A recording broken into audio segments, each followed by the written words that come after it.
ಸಂಚಿಕೆ 20 ಕೈಕೇಯಿಯ ಆದೇಶ. ಇಂತಹ ವ್ಯಸನವನ್ನು ಅವನು ಎಂದೂ ಅನುಭವಿಸಿರಲಿಲ್ಲ. ಅವನ ಘನತೆಗೆ ಈ ದುರ್ದಶೆ ತಕ್ಕುದಲ್ಲ. ಪುಣ್ಯವು ಕ್ಷೀಣಿಸಿದ ಮೇಲೆ ದೇವಲೋಕದಿಂದ ಕೆಳಗೆ ಬಿದ್ದ ಯಯಾತಿಯಂತೆ ದಶರಥ ರಾಜನನ್ನು ಕೈಕೇಯಿಯು ಪುನಃ ಒತ್ತಾಯಪಡಿಸಿ ಹೇಳಿದಳು, ಮಹಾರಾಜ, ಸತ್ಯಸಂಧ, ದೃಢವ್ರತ ಎಂದು ಹೇಳಿಕೊಳ್ಳುವ ನೀನು ಮೊದಲು ಪ್ರತಿಜ್ಞೆ ಮಾಡಿದ್ದ ನನ್ನ ವರಗಳನ್ನು ಕೊಡಲು ಏಕೆ ತಪ್ಪಿಸಿಕೊಳ್ಳುತ್ತಿರುವೆ ಎಂದು ಕೇಳಿದಳು. ಆಗ ಮಿತಿಮೀರಿದ ಕೋಪದಿಂದ ದಶರಥನು, ಅನಾರ್ಯಳೆ, ನೀನು ನನಗೆ ಶತ್ರುವಾಗಿ ಹುಟ್ಟಿರುವೆ. ನಾನು ಸತ್ತು ಶ್ರೀರಾಮನು ಕಾಡಿಗೆ ಹೊರಟು ಹೋದ ಮೇಲೆ ನಿನ್ನ ಕೋರಿಕೆಯು ಕೈಗೂಡಿ ನೀನು ಸುಖವಾಗಿರಬಹುದು. ನಾನು ಸ್ವರ್ಗಕ್ಕೆ ಹೋದರೂ ಅಲ್ಲಿ ದೇವತೆಗಳು ನನ್ನನ್ನು ನೋಡಿ ಧಿಕ್ಕರಿಸುವರು. ಹೆಂಗಸಿನ ಮಾತಿಗೆ ಸೋತು ಜ್ಯೇಷ್ಠ ಮಗನನ್ನು ತೊರೆದನು ಎನ್ನುವ ಅಪವಾದವನ್ನು ನಾನು ಹೇಗೆ ಸಹಿಸಲಿ? ಕೈಕೇಯಿಗೆ ಕೊಟ್ಟಿದ್ದ ವರಗಳನ್ನು ಸತ್ಯಸಂಧನಾಗಿ ಕೊಡಬೇಕಾಯಿತು ಎಂಬ ಸತ್ಯವನ್ನು ದೇವತೆಗಳು, ಮಾನವರು ನಂಬುವುದಿಲ್ಲ. ಬಹುಕಾಲ ಸಂತಾನವಿಲ್ಲದೆ ನಮ್ಮ ಶ್ರಮದಿಂದ ಯಜ್ಞವನ್ನು ಮಾಡಿ ಮಹಾತ್ಮನಾದ ಶ್ರೀರಾಮನನ್ನು ಪಡೆದನು. ಅಂತಹ ಲೋಕಾಭಿರಾಮನಾದ ನನ್ನ ಶ್ರೀರಾಮನನ್ನು ಹೇಗೆ ಕಾಡಿಗೆ ಕಳುಹಿಸಲಿ? ಆ ದುಃಖವನ್ನು ಅನುಭವಿಸದೆಯೇ ನನ್ನ ಮರಣವಾಗಿ ಬಿಟ್ಟರೆ ನನಗೆ ಪರಮ ಸುಖವಾಗುವುದು ಎಂದನು. ಹೀಗೆ ಪರಿಪರಿಯಾಗಿ ದಶರಥ ರಾಜನು ವಿಲಪಿಸುತ್ತಿರುವಾಗಲೇ ಸೂರ್ಯನು ಮುಳುಗಿ ರಾತ್ರಿಯಾಯಿತು. ಚಂದ್ರನು ಬೆಳಗುತ್ತಿದ್ದ ಆ ರಾತ್ರಿ ದುಃಖ ಪಡುತ್ತಿದ್ದ ರಾಜನು ಆಕಾಶವನ್ನು ನೋಡಿ, ಎಲೈ ರಾತ್ರಿಯೇ, ಬೆಳಗಾಗುವುದು ಬೇಡ, ಕೈ ಮುಗಿಯುವೆನು, ಬೆಳಗಾಗದಂತೆ ಮಾಡು, ಇಲ್ಲವೇ ಬೇಗ ಬೆಳಕಾಗು, ಈ ಕೈಕೇಯಿಯನ್ನು ನಾನು ನೋಡುತ್ತಿರಲಾರೆನು ಎಂದು ಹೇಳಿ ಪುನಃ ಕೈಕೇಯಿಯ ಕಡೆಗೆ ತಿರುಗಿ, ಮಂಗಳಾಂಗಿ, ನನ್ನ ಸಾಧು ಸ್ವಭಾವವನ್ನು ನೀನು ಬಲ್ಲೆ. ವಯಸ್ಸಾಗಿರುವ ರಾಜನಾದ ನನ್ನಲ್ಲಿ ದಯೆ ತೋರು. ನನ್ನ ದುಃಖದಲ್ಲಿ ಅನೇಕ ಕಠಿಣ ಮಾತುಗಳನ್ನು ಆಡಿದೆನು, ಅದಕ್ಕಾಗಿ ಕೋಪಿಸಿಕೊಳ್ಳಬೇಡ. ನೀನು ಸಹೃದಯಳು, ಆದ್ದರಿಂದ ನನ್ನ ವಿಷಯದಲ್ಲಿ ಪ್ರಸನ್ನಳಾಗು. ನನ್ನ ವರದಿಂದ ನಿನಗೆ ಪ್ರಾಪ್ತವಾಗುವ ರಾಜ್ಯವನ್ನು ಶ್ರೀರಾಮನಿಗೆ ಕೊಡು. ಅದರಿಂದ ನಿನಗೂ ಯಶಸ್ಸು, ನನಗೂ, ರಾಮನಿಗೂ, ಪ್ರಜೆಗಳಿಗೂ, ಗುರುಜನರಿಗೂ, ಭರತನಿಗೂ ಪ್ರಿಯವಾಗುವ ಈ ಕಾರ್ಯವನ್ನು ಮಾಡು ಎಂದು ಕೇಳಿಕೊಂಡನು. ಹೀಗೆ ದಶರಥನಿಗೆ ಕೈಕೇಯಿಯನ್ನು ಒಪ್ಪಿಸಲು ಪ್ರಯತ್ನಿಸುವುದು ಮುಖ್ಯವಾಯಿತೇ ಹೊರತು ಅವಳಲ್ಲಿ ಕಾಡುವುದು, ಬೇಡುವುದು ಅಗೌರವವಾಗಿ ಕಾಣಲಿಲ್ಲ. ಎಷ್ಟು ಹೇಳಿಕೊಂಡರೇನು, ಕ್ರೂರ ಸ್ವಭಾವದ ಕೈಕೇಯಿಯ ಮನಸ್ಸು ಬದಲಾಗಲಿಲ್ಲ. ದಶರಥ ರಾಜನು ರಾತ್ರಿಯೆಲ್ಲ ಕಣ್ಣೀರು ಬಿಡುತ್ತಾ ಅಳುತ್ತಿದ್ದರಿಂದ ಅವನ ಕಣ್ಣುಗಳು ಕೆಂಡದಂತೆ ಕೆಂಪಾಗಿದ್ದವು.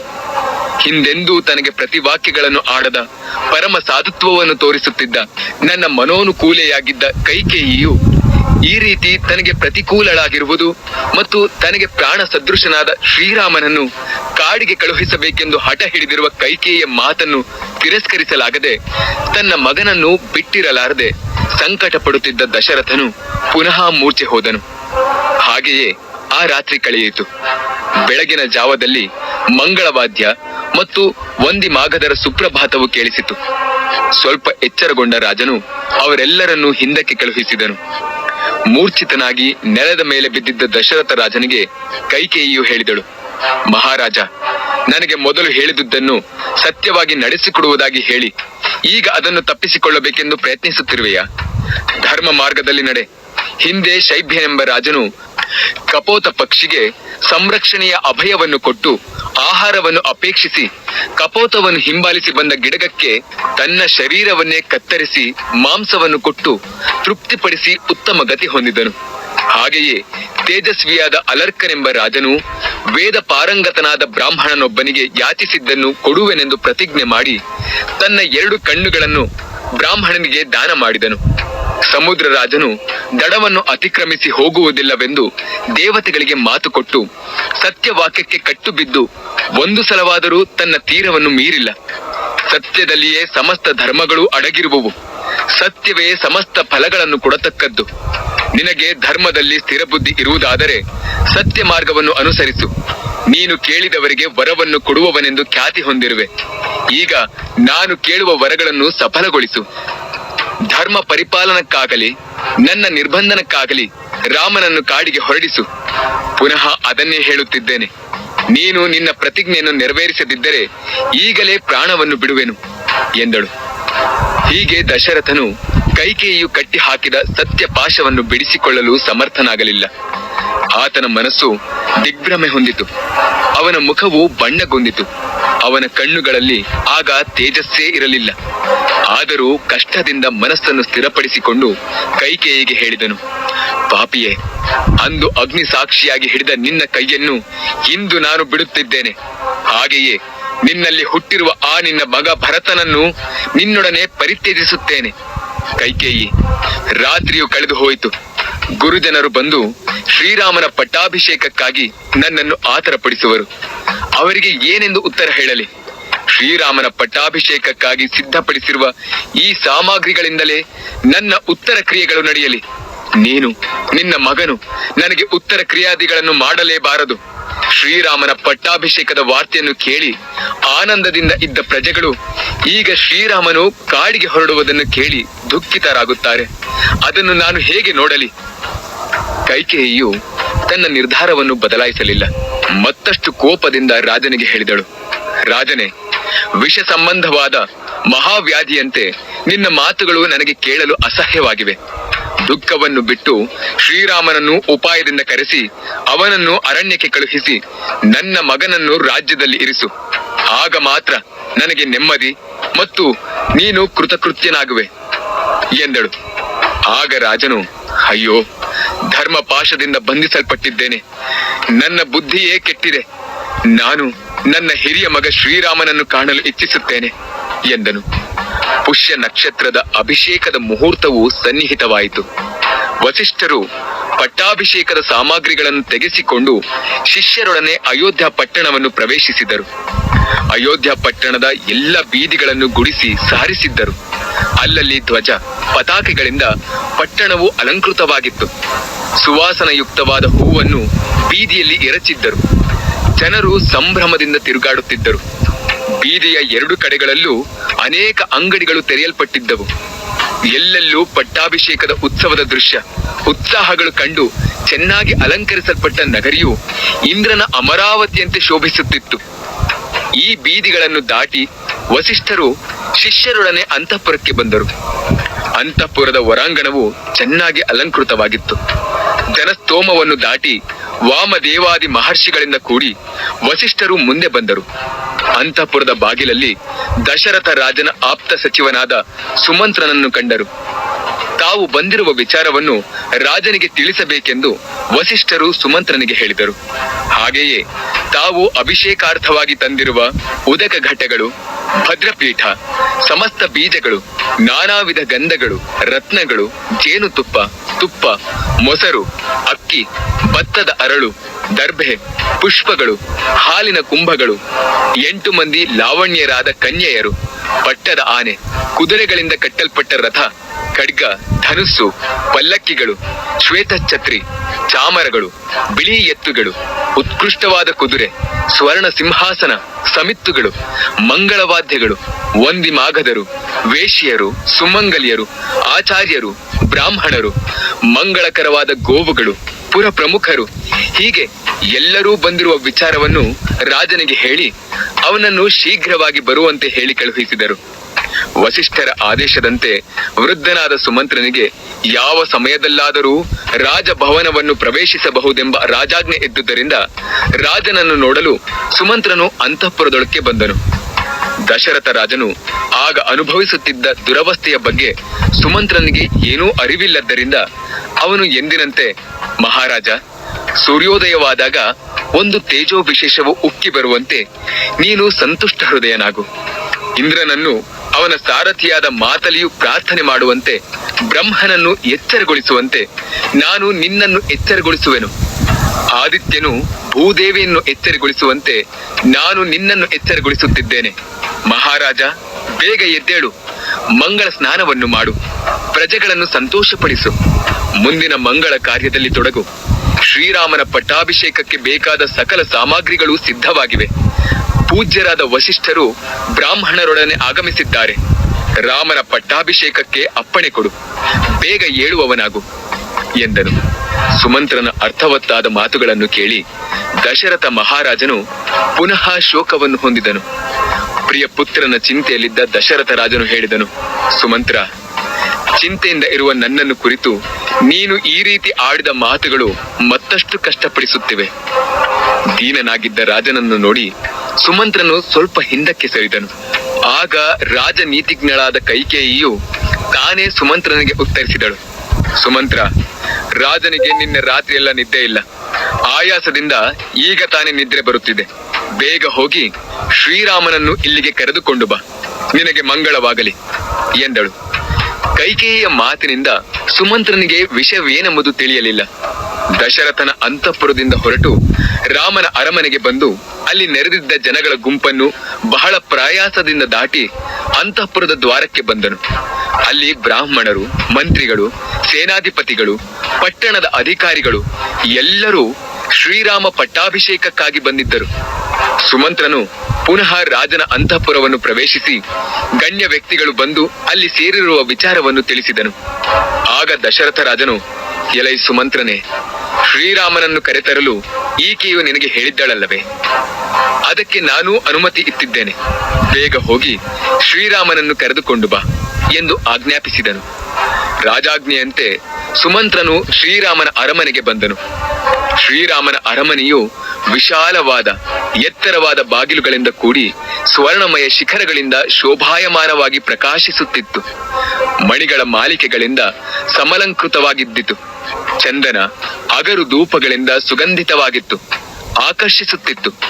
ಸುಮಂತ್ರನು ಅರಮನೆಗೆ ಬಂದಾಗ ಅಲ್ಲಿ ಪಟ್ಟಾಭಿಷೇಕದ ಸಮಯದಲ್ಲಿ ಶ್ರೀರಾಮನಿಗೆ ಕೊಡಬೇಕೆಂದು ಉಡುಗೊರೆಗಳನ್ನು ಹಿಡಿದುಕೊಂಡು ಜನರು ನಿಂತಿದ್ದರು. ದೇಶವಾಸಿಗಳು ಕಾಣಿಕೆಗಳೊಡನೆ ಅಂಜಲಿ ಬದ್ಧರಾಗಿ ನಿಂತಿದ್ದರು. ರಾಮಾನುರಾಗಿಗಳಾಗಿದ್ದ ಇಂತಹವರಿಂದ ವ್ಯಾಪ್ತವಾಗಿದ್ದ ಮಹಾದ್ವಾರಕ್ಕೆ ಸುಮಂತ್ರನು ಬಂದನು. ಅಲ್ಲಿ ಮದಿಸಿದ್ದ ಸುಂದರವಾದ ಮಹಾಕಾಯವುಳ್ಳ ಶತ್ರುಂಜಯವೆಂಬ ಹೆಸರನ್ನುಳ್ಳ ಶ್ರೀರಾಮನ ಪಟ್ಟದಾನಿಯನ್ನು ಸುಮಂತ್ರನು ನೋಡಿದನು. ಅಲ್ಲಿಂದ ಸಕಲ ಸಂಪತ್ ಸಮೃದ್ಧವಾಗಿದ್ದ ಶ್ರೀರಾಮನ ಅಂತಃಪುರವನ್ನು ಪ್ರವೇಶಿಸಿ ಅರಮನೆಯ ಹೊರಾಂಗಣವನ್ನು ದಾಟಿ ಜನಬಾಹುಳ್ಯವಿಲ್ಲದ ಅರಮನೆಯ ಒಳಾಂಗಣವನ್ನು ಪ್ರವೇಶಿಸಿದನು. ಅಲ್ಲಿ ವೀರ ಪುರುಷರು ಆಯುಧಗಳನ್ನು ಹಿಡಿದು ರಕ್ಷಣೆಯಲ್ಲಿ ಜಾಗರೂಕರಾಗಿ ನಿಂತಿದ್ದರು. ಕಾಷಾಯ ವಸ್ತ್ರಗಳನ್ನು ಧರಿಸಿ ಬೆತ್ತಗಳನ್ನು ಹಿಡಿದು ಕುಳಿತಿದ್ದ ವೃದ್ಧರಾದ ಅಧಿಕಾರಿಗಳನ್ನು ಕಂಡನು. ದ್ವಾರಪಾಲಕರು ಸುಮಂತ್ರನ ಮಾತಿನಂತೆ ಶ್ರೀರಾಮನಿಗೆ ಸುಮಂತ್ರನು ಬಂದಿರುವ ವಾರ್ತೆಯನ್ನು ತಿಳಿಸಿದರು. ಶ್ರೀರಾಮನು ತಂದೆಯ ಅಂತರಂಗ ಮಿತ್ರನಾದ ಸುಮಂತ್ರನನ್ನು ತನ್ನ ಅಂತಃಪುರಕ್ಕೆ ಕರೆಸಿಕೊಂಡನು. ಅಲ್ಲಿ ಶ್ರೀರಾಮನು ಚೆನ್ನಾಗಿ ಅಲಂಕರಿಸಿಕೊಂಡು ಚಿನ್ನದ ಮಂಚದಲ್ಲಿ ಕುಳಿತಿದ್ದನು. ಚಿತ್ತಾ ನಕ್ಷತ್ರದಿಂದ ಕೂಡಿರುವ ಚಂದ್ರನಂತೆ ಸೀತಾ ಸಮೇತನಾಗಿ ಜ್ವಲಿಸುತ್ತಿರುವ ಶ್ರೀರಾಮನನ್ನು ನೋಡಿ ಆತನಿಗೆ ನಮಸ್ಕರಿಸಿ ಹೇಳಿದನು, ಕೌಸಲ್ಯಗೆ ಸುಪುತ್ರನಾದ ಶ್ರೀರಾಮನೇ, ನಿನಗೆ ಮಂಗಳವಾಗಲಿ. ಕೈಕೇಯಿಯೊಡನೆ ಅವಳ ಅಂತಃಪುರದಲ್ಲಿರುವ ದಶರಥ ರಾಜನು ನಿನ್ನನ್ನು ನೋಡ ಬಯಸಿರುವನು. ನೀನು ಸಾವಕಾಶ ಮಾಡದೆ ಅಲ್ಲಿಗೆ ಹೋಗು ಎಂದನು.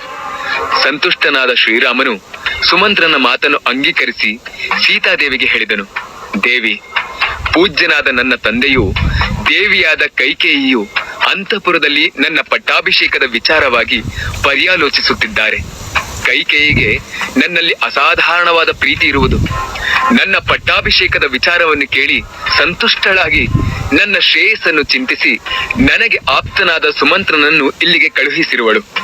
ನಾನು ಹೋಗಿ ರಾಜನನ್ನು ಕಾಣುವೆನು. ನೀನು ನನ್ನ ಪಂಜನರೊಡನೆ ಇಲ್ಲಿಯೇ ವಿಹರಿಸುತ್ತಿರು ಎಂಬುದಾಗಿ ಸೀತೆಯನ್ನು ಸಂತೈಸಿದೆನು.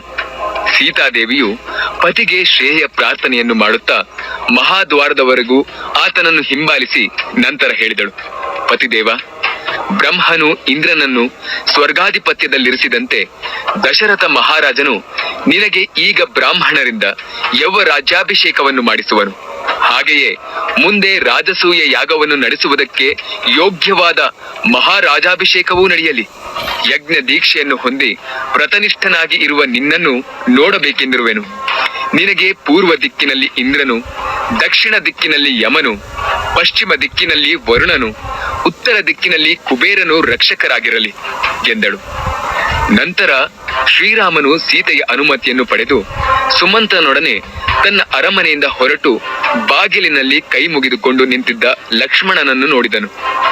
ಅವನನ್ನು ಸಂಗಡ ಕರೆದುಕೊಂಡು ಅಲ್ಲಿ ನೆರೆದಿದ್ದ ಪ್ರಜೆಗಳನ್ನು ಅಭಿನಂದಿಸಿ ಮಹಾದ್ವಾರಕ್ಕೆ ಬಂದು ಅಲ್ಲಿ ನಿಂತಿದ್ದ ರಥವನ್ನು ಹತ್ತಿದನು. ಶ್ರೇಷ್ಠವಾದ ಕುದುರೆಗಳಿಂದ ಕಟ್ಟಿದ್ದ ಅನುಪಮವಾದ ರಥದಲ್ಲಿ ಕುಳಿತು ದೇವೇಂದ್ರನಂತೆ ಶ್ರೀರಾಮನು ಶೀಘ್ರವಾಗಿ ತಂದೆಯ ಅರಮನೆಗೆ ಲಕ್ಷ್ಮಣನೊಡನೆ ಹೊರಟು ಬಂದನು. ದಾರಿಯುದ್ದಕ್ಕೂ ಕಾದು ನಿಂತಿದ್ದ ಜನರು ಸಂತೋಷದಿಂದ ಜಯಘೋಷ ಮಾಡಿದರು. ರಥದ ಹಿಂದೆ ಕುದುರೆಗಳು, ಆನೆಗಳು, ರಥದ ಮುಂಭಾಗದಲ್ಲಿ ಸಮವಸ್ತ್ರ ಧರಿಸಿದ್ದ ಶೂರರಾದ ಸೈನಿಕರು, ಶ್ರೀರಾಮನಿಗೆ ಮಂಗಳವನ್ನು ಹರಿಸುತ್ತಿದ್ದ ಜನರು ಹೋಗುತ್ತಿದ್ದರು. ರಾಜಮಾರ್ಗದ ಎರಡು ಕಡೆಗಳಲ್ಲಿಯೂ ಉಪ್ಪರಿಗೆಯ ಮನೆಗಳ ಮೇಲಿದ್ದ ಕಿಟಕಿಗಳ ಸಮೀಪದಲ್ಲಿ ಸರ್ವಾಲಂಕಾರ ಮಾಡಿಕೊಂಡಿದ್ದ ಸ್ತ್ರೀಯರು ಪುಷ್ಪವನ್ನು ವೃಷ್ಟಿಸುತ್ತಿದ್ದರು. ಹಾಗೆಯೇ ಸರ್ವಾಂಗ ಸುಂದರಿಯರಾದ ಸ್ತ್ರೀಯರು ಶ್ರೀರಾಮನ ಹಿರಿಮೆಯನ್ನು ಮುಕ್ತ ಕಂಠದಿಂದ ಹೊಗಳುತ್ತಿದ್ದರು. ಇದೆಲ್ಲವನ್ನು ಶ್ರೀರಾಮನು ಹಸನ್ಮುಖದಿಂದ ನೋಡುತ್ತಿದ್ದನು. ಮಂಗಳ ದ್ರವ್ಯಗಳಿಂದ ಅರ್ಚಿಸಲ್ಪಟ್ಟಿದ್ದ ಅಯೋಧ್ಯ ಪಟ್ಟಣದ ಚೌಕಗಳನ್ನು ಶ್ರೀರಾಮನು ನೋಡಿದನು. ದಾರಿಯುದ್ದಕ್ಕೂ ಜನರು ಶ್ರೀರಾಮನನ್ನು ಕುರಿತು, ನೀನು ರಾಜ್ಯಾಭಿಷಕ್ತನಾಗಿ ನಿನ್ನ ಪಿತಾಮಹ ಪ್ರಪಿತಾಮಹರಿಂದ ಆಚರಿಸಲ್ಪಡುತ್ತಿದ್ದ ಧರ್ಮ ಮಾರ್ಗವನ್ನೇ ಅಂಗೀಕರಿಸಿ ಆ ಮಾರ್ಗವನ್ನ ಪರಿಪಾಲಿಸು. ನಿನ್ನ ತಂದೆಯಾದ ದಶರಥನಿಂದ ನಾವು ಸುಖದಿಂದ ಪೋಷಿಸಲ್ಪಟ್ಟಿದ್ದೇವೆ. ಆದರೆ ಶ್ರೀರಾಮನು ರಾಜನಾದಲ್ಲಿ ನಾವು ಹೆಚ್ಚು ಸುಖವನ್ನು ಪಡೆಯುತ್ತೇವೆ. ಶ್ರೀರಾಮನ ರಾಜ್ಯಾಭಿಷೇಕಕ್ಕಿಂತಲೂ ಪ್ರಿಯಕರವಾದುದು ನಮಗೆ ಬೇರೆ ಯಾವುದೂ ಇಲ್ಲ. ಹೀಗೆ ಹಿತೈಷಿ ಜನರು ಹೇಳುತ್ತಿದ್ದ ಶುಭವಾರ್ತೆಗಳನ್ನು ಶ್ರೀರಾಮನು ಕೇಳುತ್ತಿದ್ದರೂ ಅದಕ್ಕಾಗಿ ಹಿಗ್ಗದೆ ರಾಜಮಾರ್ಗದಲ್ಲಿ ಹೋಗುತ್ತಿದ್ದನು. ಶ್ರೀರಾಮನು ಮುಂದೆ ಮುಂದೆ ಹೊರಟು ಹೋದರೂ ಅಲ್ಲಿದ್ದ ಜನರಲ್ಲಿ ಒಬ್ಬನಾದರೂ ತನ್ನ ಕಣ್ಣುಗಳನ್ನಾಗಲಿ ಮನಸ್ಸನ್ನಾಗಲಿ ಶ್ರೀರಾಮನಿಂದ ಹಿಂತಿರುಗಿಸಲು ಸಮರ್ಥನಾಗಲಿಲ್ಲ. ಯಾವ ಮನುಷ್ಯನು ಶ್ರೀರಾಮನನ್ನು ನೋಡುವುದಿಲ್ಲವೋ ಅಥವಾ ಯಾವನು ಶ್ರೀರಾಮನ ಕಣ್ಣಿಗೆ ಗೋಚರಿಸುವುದಿಲ್ಲವೋ ಅಂತಹವನು ಲೋಕದಲ್ಲಿ ನಿಂದ್ಯನು. ಧರ್ಮಾತ್ಮನಾದ ಶ್ರೀರಾಮನು ಎಲ್ಲರಲ್ಲೂ ದಯೆಯನ್ನು ತೋರಿ ಅವರನ್ನು ಆಧರಿಸಿ ಸಂತೈಸುತ್ತಾನೆ. ಆದ್ದರಿಂದ ಎಲ್ಲರೂ ಶ್ರೀರಾಮನಲ್ಲಿ ಅನುರಾಗವುಳ್ಳವರಾಗಿರುತ್ತಾರೆ ಎಂದು ಪುರಜನರು ಹೇಳುತ್ತಿದ್ದರು. 4 ಮಾರ್ಗಗಳು ಸೇರುವ ಚೌಕಗಳನ್ನು, ದೇವಾಲಯಗಳನ್ನು, ಚೈತ್ಯ ವೃಕ್ಷಗಳನ್ನು ಪ್ರದಕ್ಷಿಣೆ ಮಾಡಿಕೊಂಡೇ ಶ್ರೀರಾಮನು ದಶರಥ ಮಹಾರಾಜನ ಅರಮನೆಯನ್ನು ಸೇರಿದನು. ಶ್ರೀರಾಮನು ಧನುರ್ಧಾರಿಗಳಾದ ದ್ವಾರಪಾಲಕರಿಂದ ರಕ್ಷಿತವಾಗಿದ್ದ 3 ತೊಟ್ಟಿಗಳನ್ನು ರಥದಲ್ಲಿಯೇ ಕುಳಿತು ದಾಟಿದನು. ತನ್ನನ್ನು ಅನುಸರಿಸುತ್ತಿದ್ದ ಜನರನ್ನು ಹಿಂದಕ್ಕೆ ಕಳುಹಿಸಿ ಅಂತಃಪುರವನ್ನು ಪ್ರವೇಶಿಸಿದನು. ಜನಸ್ತೋಮವು ಅಲ್ಲೇ ನೆರೆದಿದ್ದು ಶ್ರೀರಾಮನು ಹೊರಗೆ ಬರುವುದನ್ನು ನಿರೀಕ್ಷಿಸುತ್ತಿದ್ದರು. ಅಂತಃಪುರದಲ್ಲಿ ದಶರಥನು ಶುಭಾಸನದಲ್ಲಿ ಕುಳಿತಿದ್ದನು. ಕೈಕೇಯಿಯು ಅಲ್ಲಿಯೇ ಇದ್ದಳು. ದಶರಥ ರಾಜನ ಮುಖವು ದುಃಖದಿಂದ ಬಾಡಿತ್ತು. ಅಂತಹ ಸ್ಥಿತಿಯಲ್ಲಿದ್ದ ತಂದೆಯನ್ನು ಶ್ರೀರಾಮನು ನೋಡಿದನು. ಮೊದಲು ಹೋಗಿ ತಂದೆಯ ಪಾದಗಳಿಗೆ ನಮಸ್ಕರಿಸಿ ಅನಂತರ ಕೈಕೇಯಿಗೂ ನಮಸ್ಕರಿಸಿದನು. ದೀನನಾಗಿದ್ದ ದಶರಥನು ರಾಮ ಎಂದು ಕೂಗಿ ದುಃಖದಿಂದ ಶ್ರೀರಾಮನನ್ನು ನೋಡಲಾರದೆ ಮಾತನಾಡಲೂ ಆಗದೆ ದುಃಖಿತನಾಗಿದ್ದನು. ಶ್ರೀರಾಮನಿಗೆ ತಂದೆಯ ಅಂತಹ ರೂಪವು ಅಪೂರ್ವವಾಗಿಯೂ ಭಯಂಕರವಾಗಿಯೂ ಕಂಡಿತು.